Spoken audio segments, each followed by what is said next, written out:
Today, I messed up by accidentally becoming the most popular person in my neighborhood for the worst possible reason. It all started this morning. I'm not a morning person, so my brain is basically a dial-up modem before 10 a.m. I decided to make a big batch of chili for a potluck this weekend.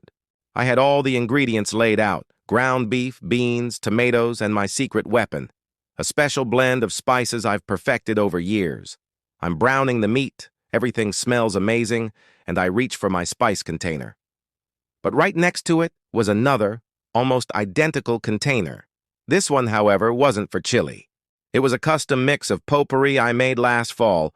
You know, cinnamon, cloves, dried orange peel, and some weirdly woody bits. In my pre-caffeine haze, I grabbed the wrong one. I didn't just sprinkle a little. I dumped a generous, heaping half-cup of autumn-scented wood chips into my beautiful chili. I didn't realize my mistake until about an hour later, when the whole house started smelling less like a savory Tex-Mex feast and more like a craft store in October. The aroma was intense. I opened all the windows, but the smell had already escaped and perfumed the entire street. My neighbors started coming out of their houses, sniffing the air with confused but delighted looks on their faces. Mrs. Gable from next door even knocked on my door. "Honey," she said, "I don't know what you're cooking, but it smells like a warm hug on a crisp autumn day. Are you baking?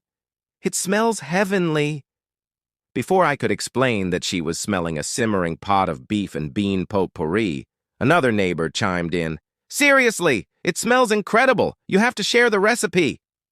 Now, half the neighborhood thinks I'm some kind of culinary wizard with a secret magical recipe.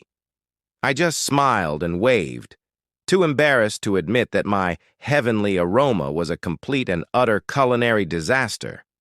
The chili is now in the trash, and I've got to figure out what to tell everyone at the potluck when I show up with a store-bought pie. So yeah, today I learned that my potpourri is apparently more popular than my cooking. What's the biggest cooking mistake you've ever made? Let me know in the comments. Thanks so much for watching, and don't forget to hit that subscribe button for more stories. See you next time.